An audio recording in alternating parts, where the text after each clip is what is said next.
让皇上诚心定你的罪，哎，你再把我给搬出去，让我去向太后求情。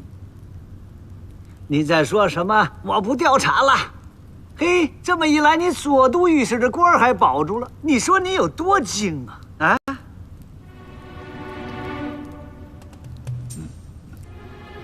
这满朝的文武都看到皇上下的决心了，那傅国泰呢？他也放松警惕了，你才暗中调查，直到抓住傅国泰贪赃枉法的真实把柄，是不是这么回事啊，姑爷？岳丈大人，没您不明白的。哎呀，可你小子就没想到一点，那皇上为什么对这件事情是如此的决绝？岳丈大人，您知道这件事儿？不知道，自个儿想去。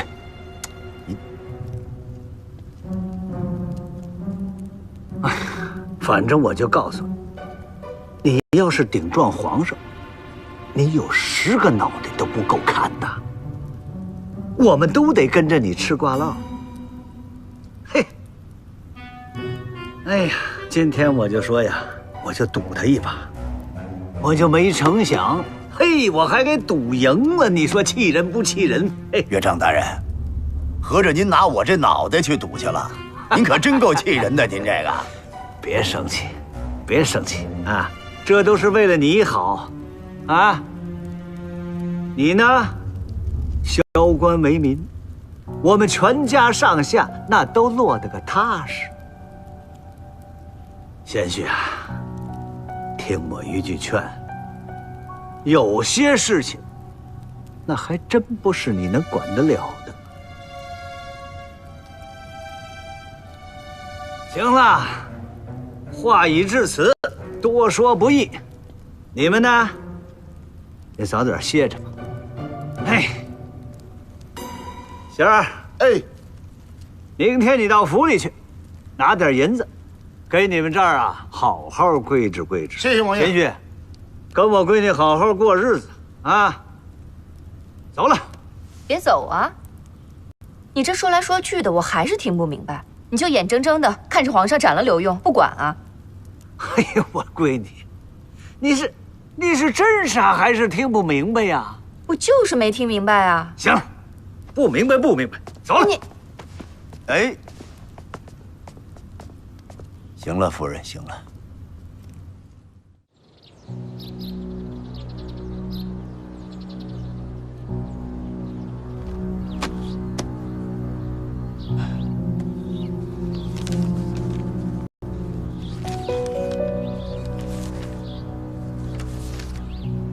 这个账本上记录着登封镖局近半年里所有的镖车往来，涉及全国各处各地。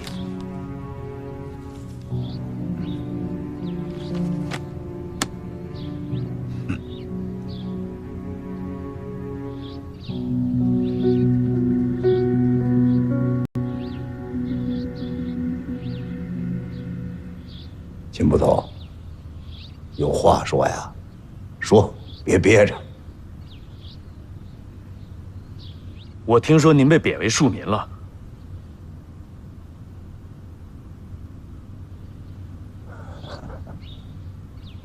哎，这都是拜我那个糊涂的老岳丈所赐啊。那怎么办呢？虽然不在意料之内，但倒帮了我个大忙，去掉所有束缚，甩开膀子，大干。您还准备大干啊？该怎么查怎么查呀。可是还怎么？没有可是，只管王法，不管人情。为难啊，为难的是皇上的事儿，我管不着。我就管知道山东的父老乡亲还在水深火热之中。你贪，贪就要付出代价。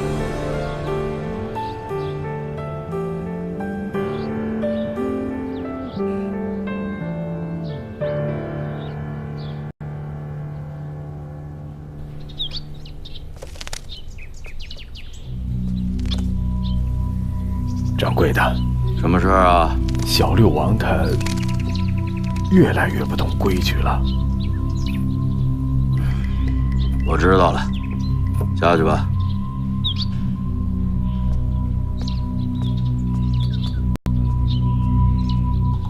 老爷，老爷，老爷！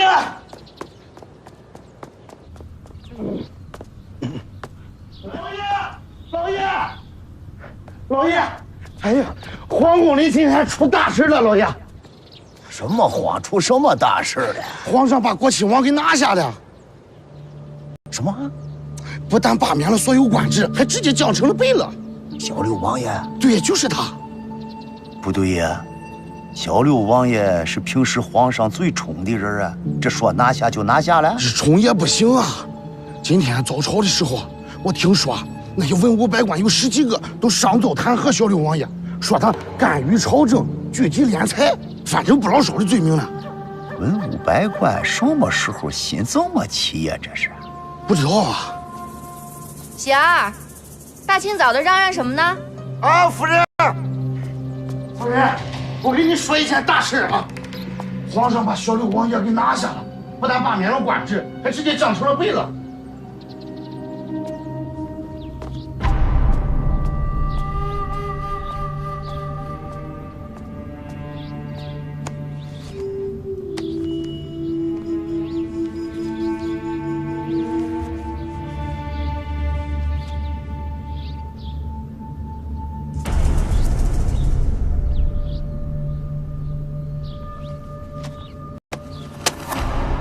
一会儿上来啊！好。这登州运来的银两，就放到这么小的钱庄啊？这只是其中一家。那未免也太不谨慎了吧？妹妹，你有所不知，这永盛钱庄虽小啊，可却是京城的老字号，而且只此一家，别无分号，只供京人所用。还有这样的钱庄啊？这可是京城哦。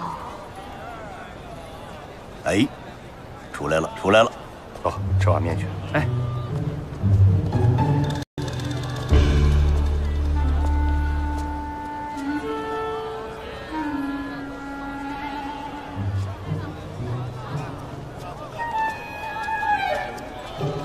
哎呦，爷，您来了，来里边请，来。不用了。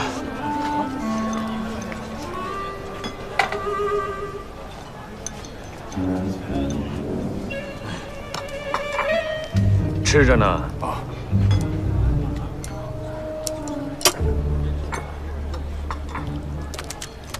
嗯。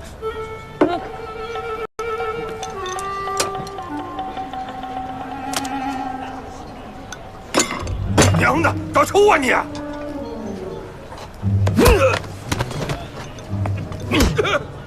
杀人啊！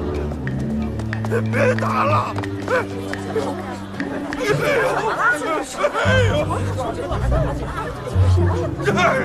干什么呀？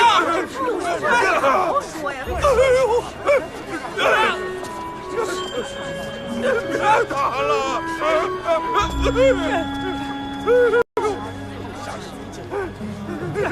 别打啊！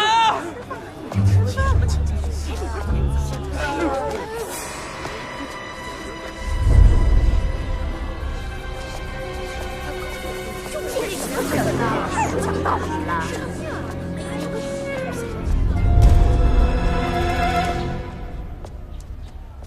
掌柜的。哦，二位小姐是取钱呢，还是存钱呢？我们是来存钱的。你存多少？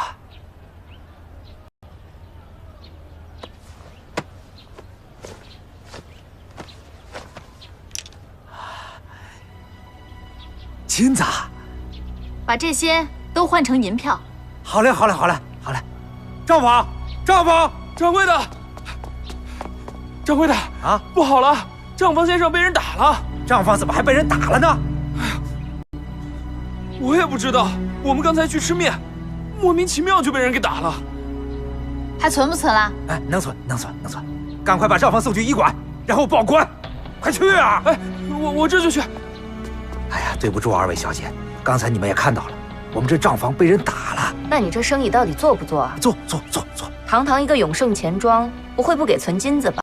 哎，能存能存，只不过呢，要把这金子换成银票，这得先算一下。那就算算吧，该是多少是多少，我明儿还来存呢。哎，好嘞。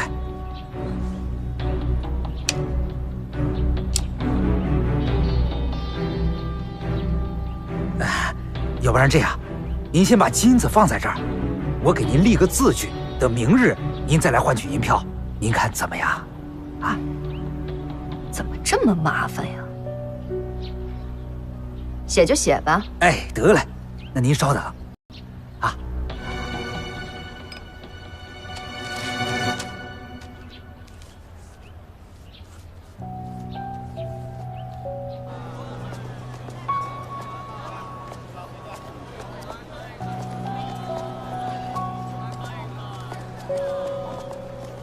你看见了吗？咱们刚才把东西拿出来，看那样子。嗯。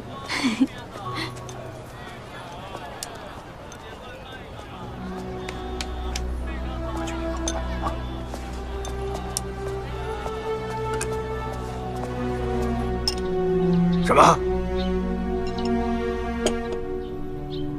刘墉设计将永盛钱庄的账房先生给弄走了？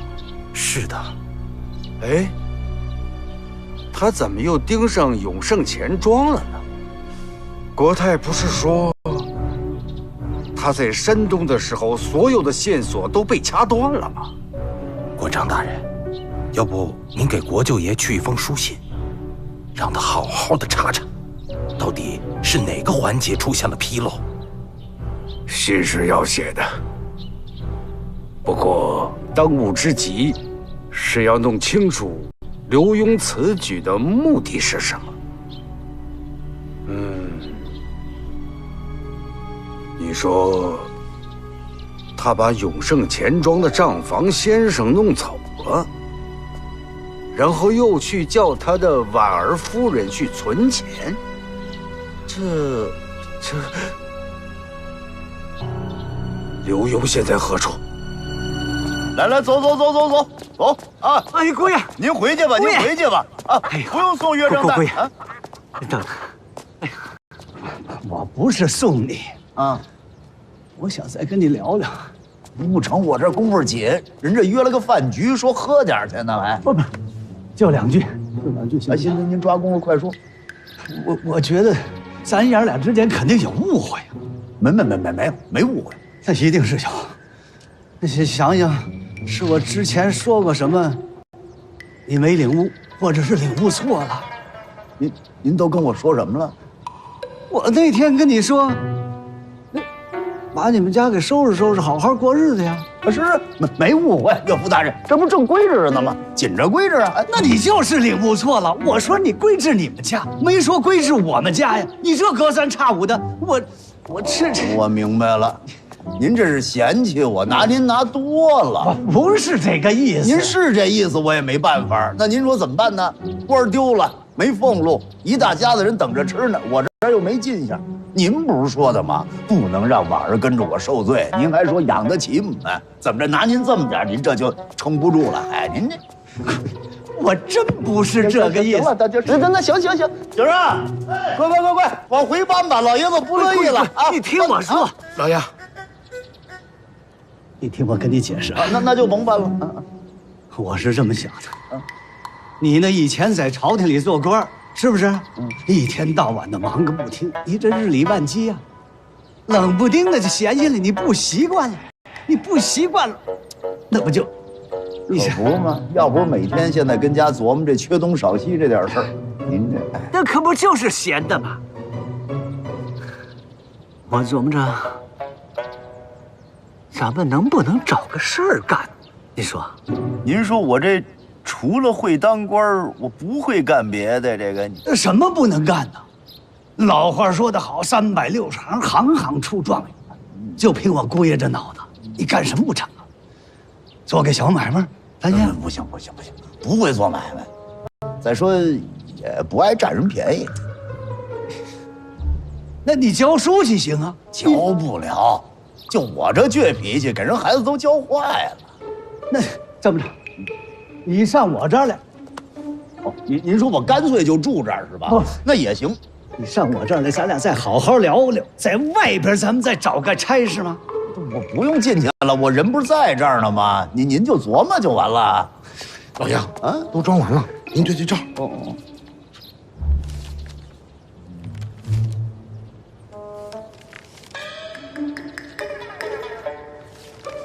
顾源，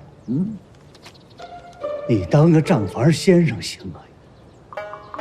哎，这成，这我干得了。那行了，顺子，你去街上扫听扫听，看谁们家缺账房先生，快！哎，六王爷，刚刚我们来的时候，我好像看到永盛钱庄正在找这个账房先生。永盛钱庄，有这事儿啊？有啊。哎，这巧了，这我跟永盛钱庄熟啊，那一句话的事儿啊。哦，我现在就去啊。哦，您甭那么着急，我姑爷啊，等我回来再走啊。等着。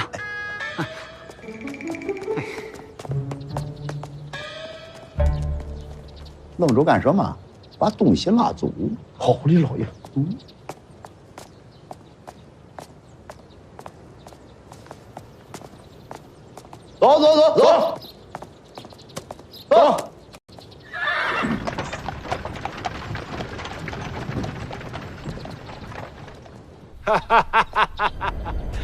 这个刘墉啊，都被变成了平头百姓了，他还在那瞎折腾，真是阴魂不散幸好国丈大人有先见之明啊！我没什么先见之明。这孙子忒不是东西了，他太不讲究。现在六王爷肯定到永盛钱庄了。估计啊，他在那儿啊吃闭门羹呢。国丈大人，进来说话。禀国丈大人，六王爷求见。谁？六王爷。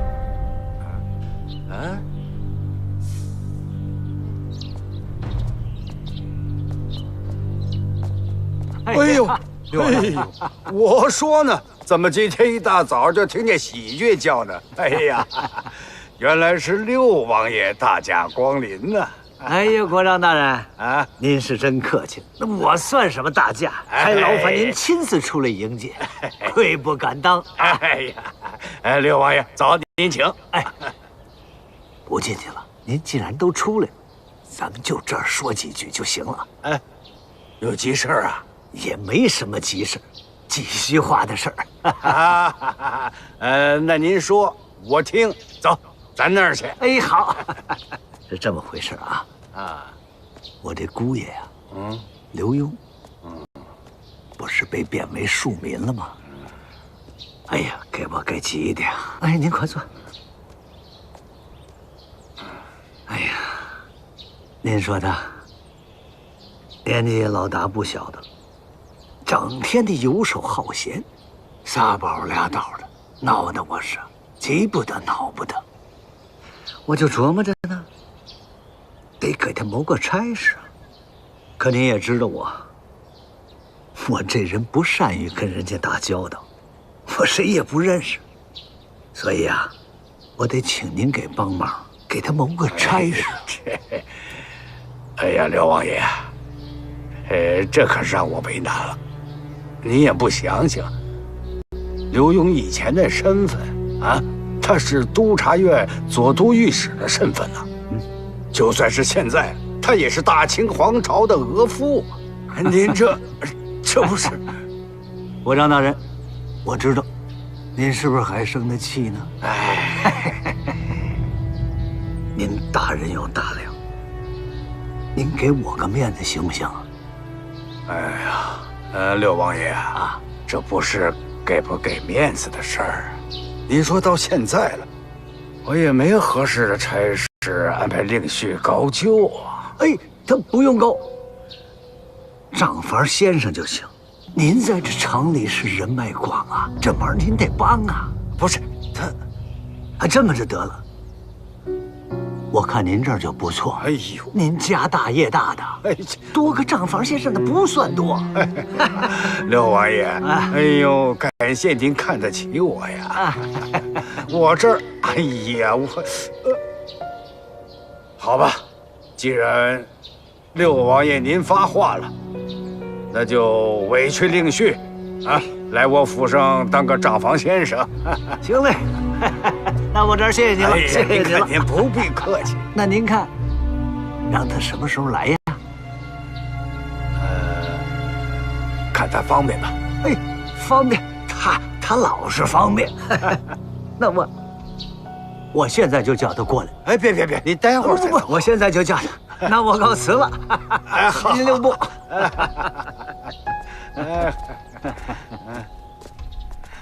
六王爷慢走。哎，好。哎，慢走啊。哎，回去。哎，国丈大人，这六王爷葫芦里卖的什么药啊？卖的什么药？聪明药。聪明药。哎呀，你看啊，哎呦，现在看来呀，我平时是小看了六王爷呀。别看他平常稀里糊涂的，可到了节骨眼上，他可是非常的精明。他知道刘墉对于我儿子国泰这事儿，绝不会善罢甘休。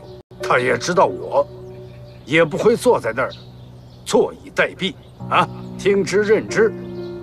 所以，他把刘墉送过来，一来呢，他想叫我监视刘墉，也断了他的念想；二来，他也表示了六王爷的立场。你说，他聪明不聪明？这么说，六王爷还是很识时务的。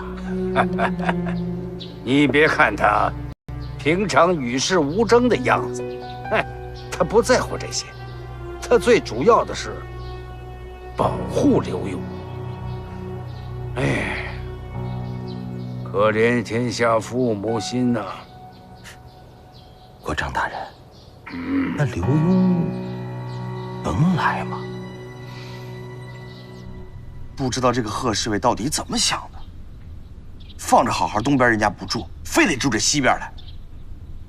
人家贺大哥说了，说这边呢晚上有些马车，经常半夜从城西出城，说不定是猎鹰场就在这城西附近。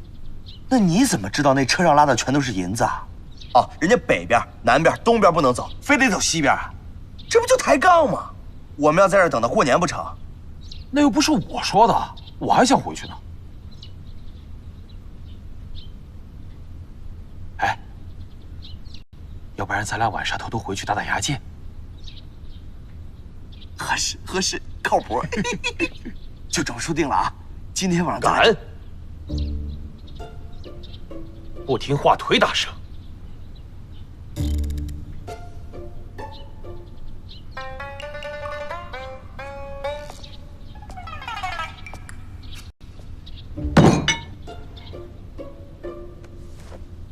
这刚才是谁张罗着要回宾满楼啊？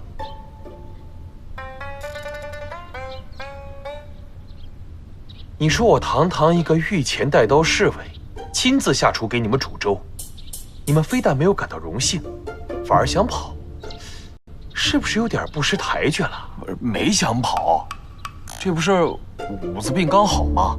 我们寻思着给他调理一下身体，吃点好的补一补。不是怎么，我煮的这粥不能补啊？这不是人吃的，是泔水啊。不是，嘿，哪儿那么多要求啊？你不好。别愣着了，盛着吃啊！快点，盛呢？盛。我吧，倒也不是不想让你们走，只是现在时间太紧迫了，咱们必须要快速地找到猎鹰场的位置，并且掌握大量的线索。这刘大人那边等着结案呢。可是我们这样守株待兔也不是那么个办法呀，是不是？这个你不用担心，我会找人来帮忙的。你快去找他。走。不行，坐下。你们还需要在城西继续寻找线索。那我们这样像没头苍蝇一样乱撞，这根本就不行。好，我给你们投。这一般银匠或铁匠，手上会不会或多或少的都有些烫伤呢？好像是啊。那你的意思是，我们还得找那些手烫伤的人？那为了找这些人，我们还得把全城的铁匠、银匠都给抓过来呀！抬杠，别跟着青布头学。这银匠或铁匠啊，都是手艺人，他们的生活来源比较稳定，一般不会冒险到银矿里做这种掉脑袋的事儿。你们可以去找一些街面闲散人员，看看他们的手上会不会有这样的烫伤。如果真的找到了，那不就手拿把掐了吗？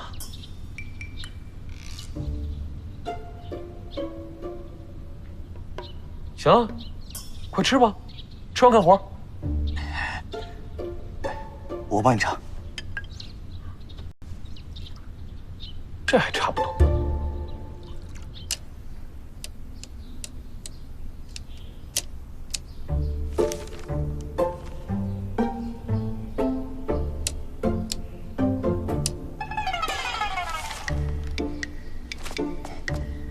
哎，刘先生，这半扇猪肉劳烦您记一下啊，回头账给您补上。知道了。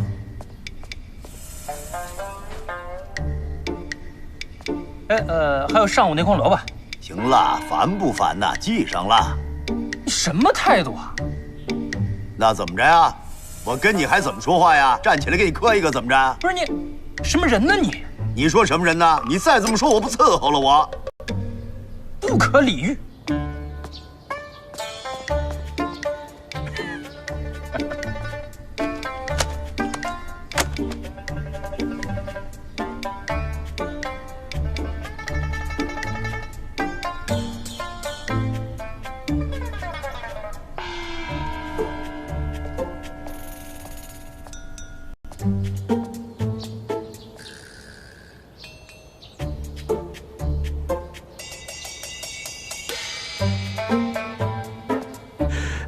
国丈大人，想不到这刘墉还真就过来了。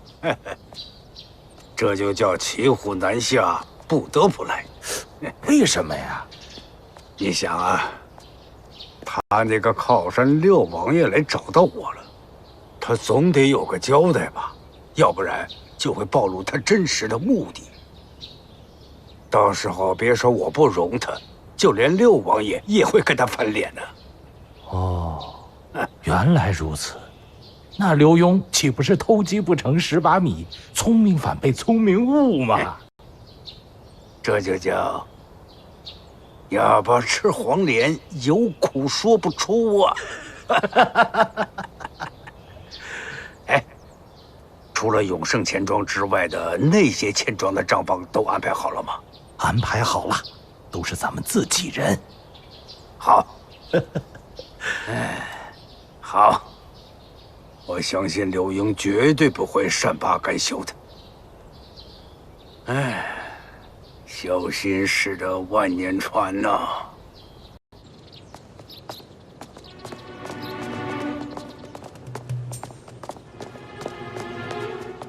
哥哥好。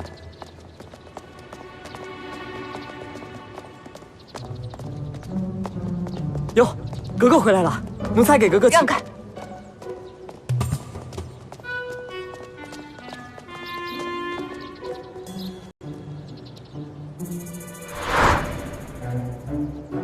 那老糊涂呢？这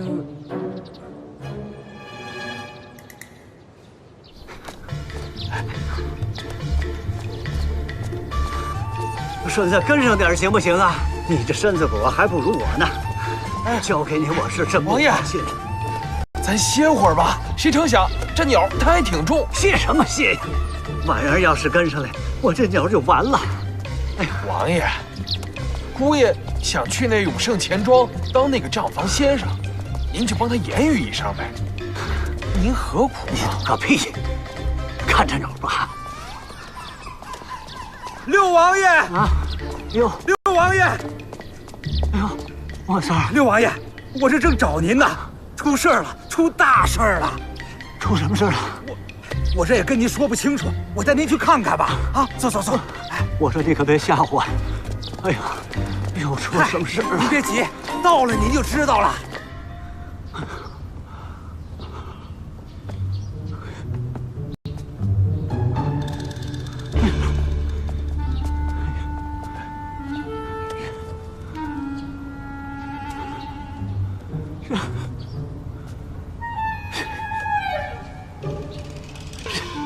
哎呦喂！这哪孙子干的呀？这是啊！我说你们这是怎么给我看的呀？混蛋东西！那再买一点鸟拿回来呀？这不好买呀！它怎么就不好买了？那个地方，它特别。怎么个特别呀？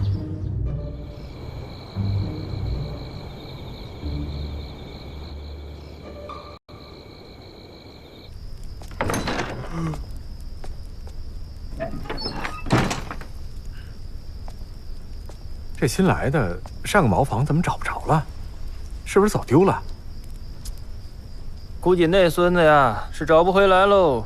我看也是，一个乡下来的土包子，竟然敢半夜出去，真当咱这永盛钱庄的大院是他们家的打谷场呢？这要是让巡院的逮着，少不了一顿毒打。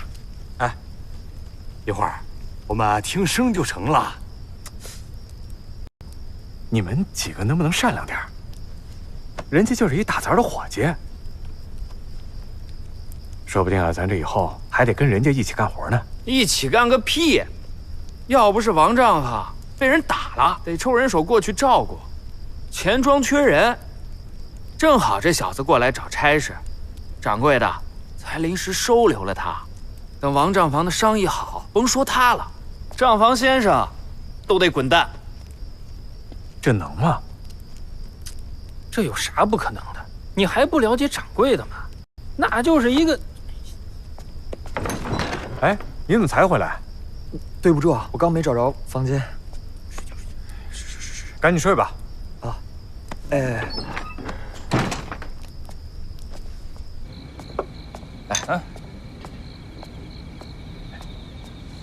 老板娘，哎，来，给我来5个包子。好嘞。哎呀，不过这话说回来呀，这银渣子你怎么随便拿出来用啊？废话，我要是不拿出来，你的手指头不就没了吗？可是这一拿出来呀，没准这人头就没了。哎，那几十斤银渣子呀，可是你的封口费，不能直接进光。你也是，你倒是给它化成银筷子再花呀。我来得及吗？我明天呢就要随着炼银厂的押银车进京了，这一时半会儿是回不来了，你自己小心点啊。哎，有多少银子呀？整整3大车，这么多？那炼银厂为什么要关呢？哎，听说啊是登州那边的镖局出了什么问题，这具体怎么回事啊，我也不清楚。哎，老大，既然你们都撤了，那炼银厂还有人吗？谁还在那儿待着干什么呀？小子，我可告诉你啊，别打炼银厂主意啊！这要是惹上祸端，小命不保。我知道，就说说而已嘛。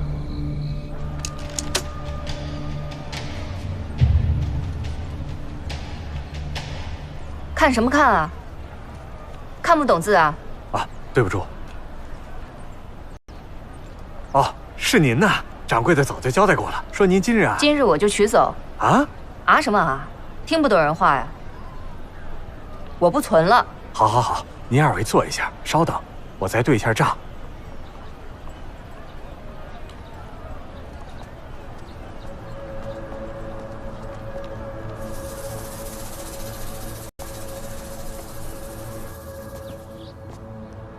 刘墉主动撤了这个永盛钱庄的差事，我总感觉着有什么不对劲儿啊。国丈大人，刘墉会不会是知难而退了呀？哼，知难而退。他就是一只苍蝇，只要闻到味儿，他就会盯着不放。可是其他几家钱庄也都没有异常啊。唉，我总觉得这里边好像哪有些不对劲儿。国丈大人，刘墉会不会想在咱们府上搞出些什么花样啊？在咱们府上？哎呀，老夫差点中了他瞒天过海之计。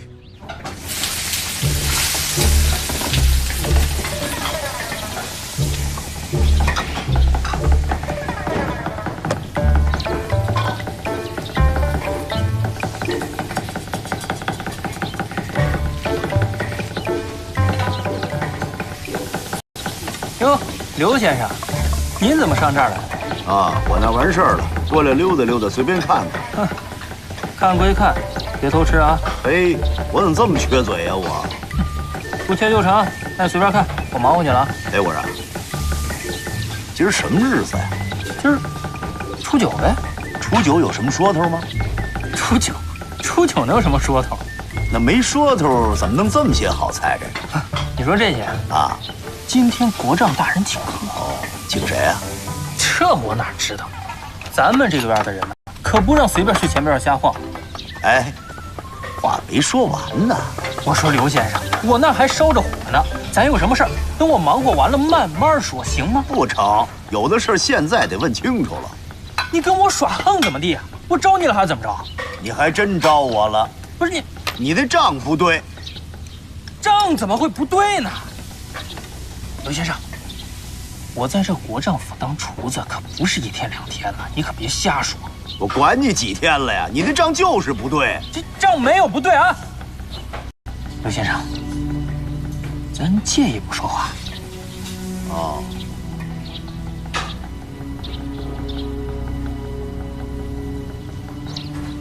刘子，帮我看一下黄。哎，刘先生，那个你要有什么话呀，你但妨直说，行吗？不是，你今儿上午那菜钱就是对不上，是吗？啊，差多少？2大子儿。我说就2大子儿，您至于吗？睁一只眼闭一只眼就过去了。那哪成啊？这不是闭眼这么简单，那钱丢哪儿去了，我得知道啊。丢哪儿了？这又不是你的钱，我管这个呀。你这么着吧，2大子儿，我给您补上，你看成吗？那不成，我得知道钱奔哪儿了，我得好往上回话呀。你管他钱奔哪儿了，我给你补上不就完了吗？不成，你得告诉我这钱奔哪儿了。这样吧，我给您3个大字儿。3大字啊？那多一个按怎么办？多一个是你的。哦，不合适，那你不是亏了吗？我亏，我认。你不上报就撤。不行，你这拉家带口过日子，让你亏了也不合适。这么，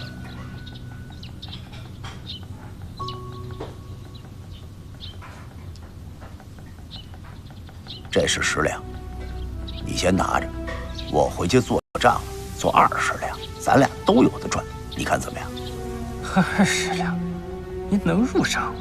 当然我干这个的呀，怎么入不了账啊？拿！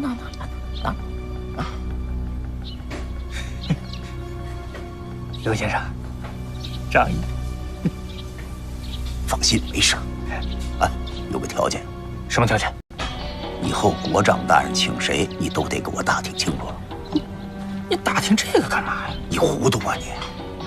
知道国丈请谁，这账上才好做手脚啊。换句话说，国丈请的官越大，吃的越好，吃的越好，买的越多。你买这，你明白吧？明白了。先生高见。靠山吃山，靠水吃水，可有一样啊，就咱俩知道，不能告诉别人。那当然了，我又不傻。不傻，行啊，就这么着。成。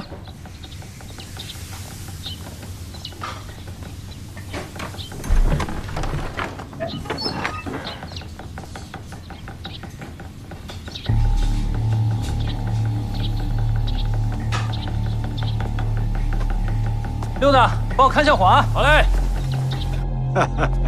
哎，我说呀，这刘墉啊，就是一只苍蝇。你给他一个有缝的蛋，他立马就盯上去。可是，咱们这府上没他什么好查的。怎么没什么好查的？人家现在不是在查着呢吗？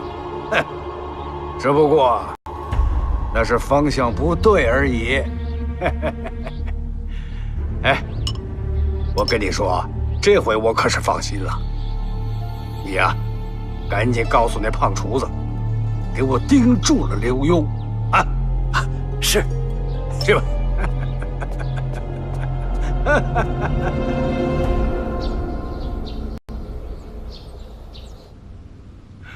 刘墉去做了账房先生。是啊，听说都去了2天了。